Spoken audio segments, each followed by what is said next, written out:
Baik, Assalamualaikum warahmatullahi wabarakatuh.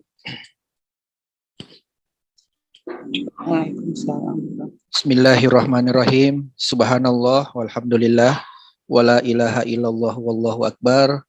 Rabbi sahli sadri wa yassiri amri wa ahlul uhdatan min lisani yaqahu qawli wala haula wala quwata illa billahil aliyil adzim. Segenap peserta pendidikan nasional Merdeka Belajar, Ibu salah satu pemateri juga, Ibu Doktor, saya lupa namanya tadi Bu. Salam hormat dan salam kenal. Kemudian panitia dari pendidikan diklat ini. Sebelum mengawali pemaparan saya ingin meluruskan yang disampaikan oleh moderator tadi. Sebenarnya tema yang diberikan oleh panitia adalah literasi pemilu ya, literasi pemilu. Jadi bukan yang seperti disebutkan oleh moderator ya. Jadi kapasitas saya sebagai Direktur Eksekutif Dumantara Research Institute Jakarta, salah satu lembaga research yang salah satunya memiliki pusat riset, yaitu Pusat Riset Demokrasi dan Pemilu atau biasa dikenal dengan Pusdepilu. Kemudian S1 saya sampai dengan S3, saya menyelesaikan doktor di usia 28 tahun pada tahun 2011. Jadi S1 hingga S2, S3 saya adalah Hukum Tata Negara dan saya menyelesaikan di Universitas Muslim Indonesia. Kemudian melanjutkan pendidikan khusus profesi advokat di Universitas Indonesia. Saya juga pernah menjadi anggota KPU daerah pada usia 21 tahun, periode 2003-2008, kemudian pernah di DPR RI sebagai staf ahli Komisi 3. Dan di kampus, karena tadi ditanyakan di kampus ya, saya sebagai salah satu dosen di Universitas Kader Bangsa Palembang yang kemarin baru menyelesaikan kapasitas sebagai dekan Fakultas Hukum. Sebelumnya pernah menjadi ketua program studi Magister Ilmu Hukum. Itu perkenalan singkat saya Pak Ahmad ya. Jadi kalau ditanya satu-satu tadi via ini kan nggak apik lah. Kalau melalui ini kan kita langsung memperkenalkan diri. Baik, materi yang akan saya bawakan dan diberikan oleh panitia adalah literasi pemilihan umum. Saya minta panitia untuk next slide-nya. Jadi ketika kita berbicara literasi, apa sih sesungguhnya literasi itu? Karena kadangkala kita memaknai literasi itu hanya sekedar membaca, tetapi memang literasi itu bahagian dari membaca. Karena membaca ini sangat penting, karena sebagai agama Islam, kita yang beragama Islam, ayat yang pertama turun adalah Iqra. Iqra berarti membaca. Namun dalam konteks literasi, tentu kalau kita membaca, bukan hanya saja membaca secara tekstual atau narasi-narasi yang bersifat tertulis, tetapi membaca itu lebih kepada kontekstual. Nah, kenapa saya menyebutkan secara kontekstual? Karena apa yang tidak tertulis, kita juga bisa membacanya. Dan itu bahagian dari literasi. Kemudian yang kedua, dimensi literasi adalah menulis. Karena apa yang kita baca, tentu kita akan pahami. Nah, setelah kita memahami, maka kita harus menarasikan. Menulis dalam bentuk buku misalnya, kemudian menulis dalam bentuk jurnal. Ya, mudah-mudahan di kelas ini kita bisa melakukan kolaborasi ke depan ya dalam bentuk menulis, karena saya sekarang ini tengah banyak ingin menulis di jurnal-jurnal internasional untuk persiapan saya sebagai profesor mencapai gelar guru besar di bidang hukum tata negara. Nah, literasi itu juga adalah meneliti, karena di dalam meneliti itu banyak dimensi-dimensi dalam kita meneliti. Maka hobi saya adalah research, karena research itu saya ada buku yang akan saya terbitkan tentang research. Jadi research itu kalau kita bahasakan dalam bahasa Indonesia riset itu lebih kepada rumuskan masalah. Kemudian I-nya adalah ilmiah, S solutif, kemudian E edukatif, dan T adalah traveling. Kalau kita meneliti, kita bisa menjelajah seperti tadi Ibu yang dari Kediri, Ibu Doktor, menjelajah ke berbagai penjuru Nusantara, karena riset itu adalah kita melakukan penjelajahan, meneliti dalam bentuk melakukan penelitian-penelitian untuk menemukan suatu novelty atau unsur kebaharuan. Kemudian selanjutnya, literasi itu adalah mengkritisi. Jadi sebagai bahagian dari literasi itu kita melakukan masukan-masukan yang bersifat membangun atau konstruktif. Kita harus mengkritisi. Karena ketika ranah ilmu pengetahuan tidak ada suatu proses dialektika mengkritisi berbeda pendapat, maka tidak akan ada suatu dialektika.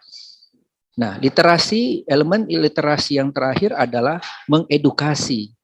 Nah, dengan literasi tentu kita banyak melakukan edukasi kepada masyarakat.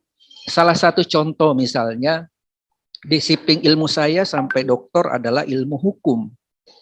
Nah, saya peroleh di usia yang muda, usia 28 tahun, tentu dalam kerangka berpikir orang hukum itu lebih banyak kepada advokasi. Tetapi saya justru sebaliknya. Dalam konstruksi pemikiran saya sebagai seorang ilmuwan hukum, justru yang harus dikedepankan adalah edukasi. Karena kenapa Bapak Ibu sekalian, ketika masyarakat tidak memahami suatu aturan misalnya regulasi, tidak ada literasi hukum, maka mereka banyak melakukan pelanggaran karena sangat miskin dengan edukasi. Makanya edukasi itu bahagian dari proses literasi. Silahkan di next materinya. Nah, selanjutnya materinya dilanjut. Nah, selanjutnya kita melihat kondisi literasi kita di Indonesia.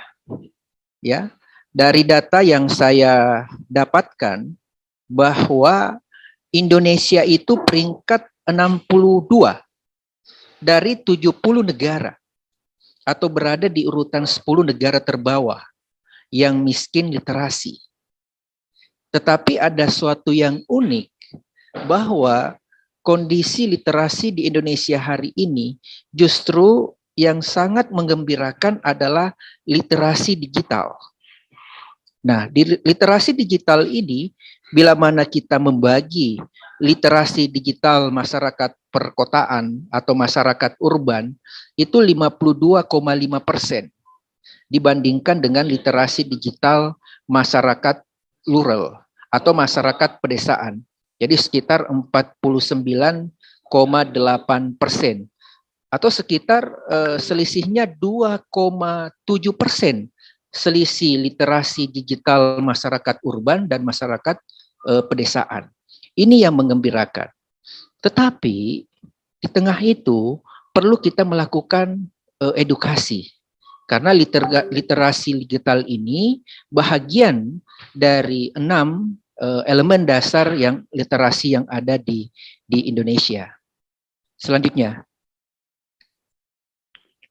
Nah, selanjutnya kita akan membahas tentang apa sih sesungguhnya literasi pemilu itu.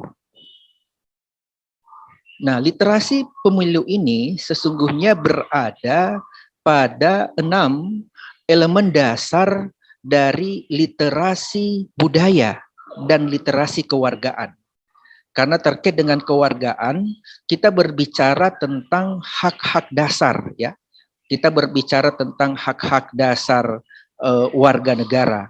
Saya pikir Bapak Ibu pendidik peserta malam ini juga di sekolah, baik di tingkat menengah pertama, apalagi tingkat menengah atas, karena sudah masuk usia pemilih, perlu dibekali dengan literasi pemilu. Karena kenapa? Literasi pemilu ini sangat penting untuk memberikan edukasi kepada masyarakat secara khusus tentang hak dan kewajiban, khususnya dalam melindungi hak asasi manusia. Karena kalau kita berbicara tentang hak asasi manusia, kita ada pada dua elemen, yaitu hak asasinya dan hak dasar. Nah, hak asasi itu adalah Grundrechten, sedangkan hak dasar itu adalah Menschenrechten. Nah, inilah Menschenrechten ini, hak dasar ini, negara harus hadir memberikan perlindungan dan jaminan, terutama pada hak-hak dasar dalam hal menggunakan hak pilihnya atau pemilu. Nah, ada beberapa elemen yang disebut dengan literasi ini, literasi pemilu ini. Yang pertama adalah literasi data pemilih. Nah, biasanya dalam menjelang pemilihan umum itu, data pemilih kadangkala tidak rapih gitu. Ada beberapa warga masyarakat kita yang terdaftar justru tidak bisa menggunakan hak pilihnya karena data pemilihnya tidak bagus, tidak terdaftar pada DPT atau daftar pemilih tetap. Kemudian yang kedua adalah bahagian dari literasi pemilu adalah literasi pemilih sendiri. Karena masyarakat memiliki hak pilih, bukan lagi wajib pilih, tetapi sudah memiliki hak pilih. Kemudian yang ketiga adalah literasi media. Inilah yang sangat penting. Karena literasi media ini bahagian dari literasi digital di mana masyarakat kita perlu dikuatkan dalam bentuk penguatan pemahaman terhadap literasi media supaya tidak melanggar dari regulasi yang ada, khususnya undang-undang IT. Ini sangat penting untuk dipahami. Kemudian literasi partai politik, di mana masyarakat harus memahami fungsi dan peran partai politik itu. Literasi kampanye juga ini sangat penting, utamanya pada ASN kita, bila mana pada tahapan kampanye atau proses pencalonan, ASN itu tidak boleh terlibat. Aparatur sipil negara itu tidak boleh terlibat pada proses politik untuk berpihak misalnya kepada salah satu partai politik atau kepada salah satu calon. Kemudian literasi penyelenggara pemilu.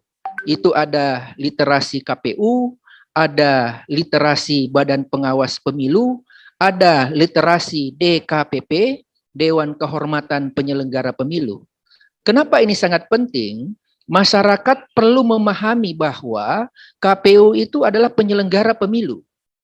Kemudian Bawaslu itu adalah pengawas pemilu, dan DKPP itu yang mengawasi kode etik dari penyelenggara pemilu itu sendiri.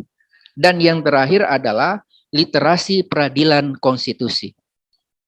Ini sangat penting karena kenapa literasi peradilan konstitusi itu sangat penting? Karena di akhir dari pemilihan umum itu pasti ada yang menang dan ada yang kalah. Nah, kadangkala yang kalah, yang menganggap ada kecurangan-kecurangan pada proses pemilu itu, maka akan mengajukan gugatan perselisihan hasil kepada Mahkamah Konstitusi. Nah, kebetulan judul disertasi saya pada tahun 2011 itu dan mengantarkan Mererekor Muri adalah mengadili perselisihan hasil pemilihan umum kepala daerah dan wakil kepala daerah. Nah, 9 elemen literasi pemilu ini yang tentunya ke depan perlu kita konsolidasikan dalam bentuk program-program yang real di tengah-tengah masyarakat kita. Selanjutnya, moderator. Nah, ini adalah fakta pemilu yang secara keseluruhan tadi saya sudah sampaikan bahwa data pemilih tidak akurat, kemudian tingkat partisipasi rendah para pemilih, masih banyak yang golput, terjadinya eksploitasi kampanye, kadangkala anak SMP, anak di bawah umur dilibatkan dalam kampanye, kemudian perselisihan hasil masih menganggap bahwa ketika calon atau partai politik berselisih di Mahkamah Konstitusi itu bersengketa. Padahal dalam konteks literasi pemilu itu bukan sengketa pemilu. Karena di regulasi kita, undang-undang kita, undang-undang Mahkamah Konstitusi itu menyebutnya adalah mengadili perselisihan hasil, bukan sengketa. Nah, ketika berbicara hasil, maka kita berbicara pada rekapitulasi penghitungan suara. Nah, fakta pemilu hari ini banyak juga ketidakadilan. Disinilah dibutuhkan masyarakat kita untuk diberikan literasinya, ya, diberikan literasi supaya proses penyelenggaraan pemilihan umum itu menjadi berkeadilan. Karena pemilu adalah sarana untuk kedaulatan rakyat, ya, sarana untuk kedaulatan rakyat melalui sebuah kontestasi nasional yang biasa disebut dengan pemilihan umum. Selanjutnya, Bu Moderator, jadi itu fakta pemilu.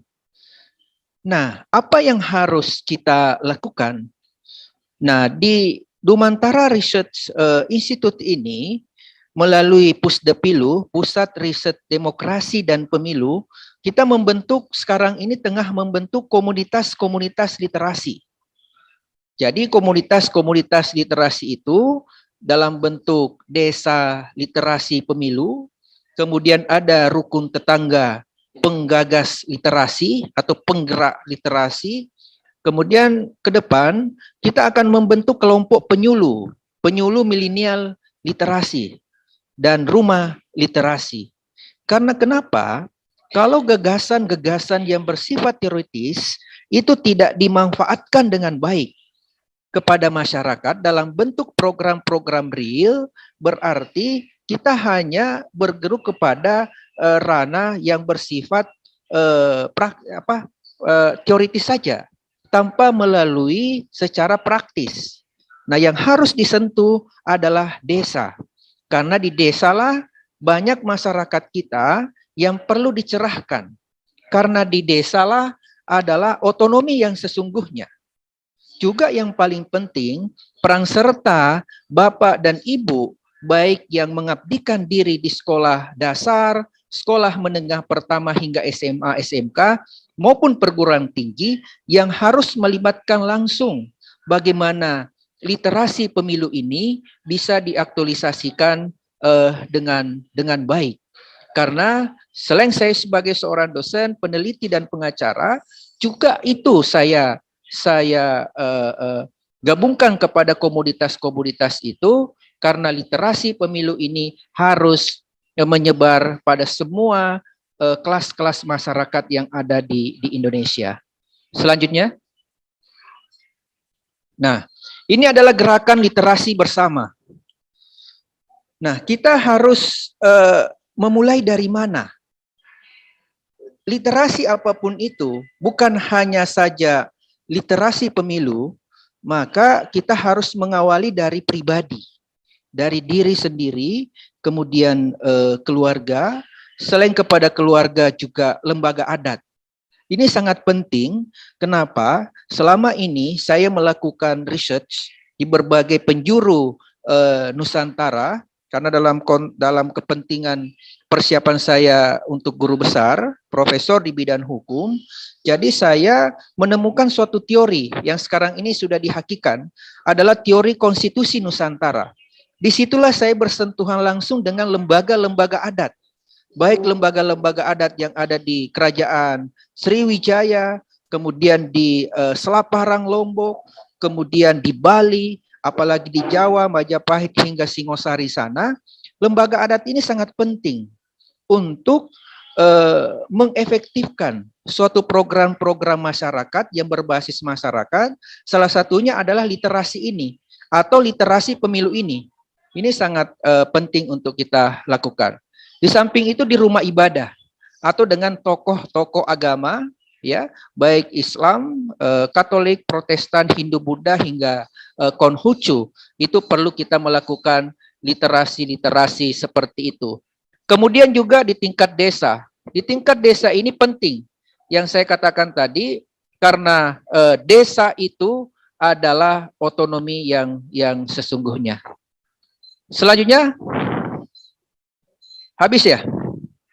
Nah, ini masih ada nih. Nah, dalam konteks regulasi literasi yang sangat penting kita lakukan ada dua. Ke depan, ya mudah-mudahan Bapak Ibu para peserta ini bisa memahami, ke depan kita bisa merumuskan undang-undang yang terkait dengan literasi ini. Kita perlu menggagas rancangan undang-undang tentang literasi. Karena kenapa? Literasi ini sangat penting. Sehebat apapun literasi kita gulingkan, kita programkan, tetapi tidak dibarengi ada suatu kekuatan regulasi. Ya, regulasi untuk mengimplementasikan program-program itu sangat impossible kita lakukan. Nah, bukan hanya undang-undang yang penting, tetapi juga adalah peraturan daerah melalui Perda, baik di tingkat provinsi maupun kabupaten kota, supaya ada Perda tentang literasi. Hingga sampai peraturan desa, ada Perdes tentang literasi. Nah, kalau skala nasional, skala daerah, provinsi dan kabupaten kota hingga desa, kita bisa membuat suatu regulasi literasi itu, maka saya pikir ini bukan hanya sekedar literasi pemilu, ini dapat kita mewujudkan program-program literasi itu bukan hanya pada skala nasional, tetapi juga pada skala desa. Dan ini Dumantara Research Institute dengan beberapa lembaga riset tengah sekarang merancang RUU tentang literasi yang nantinya insya Allah kita akan serahkan kepada DPR RI yang memiliki kewenangan untuk membuat undang-undang.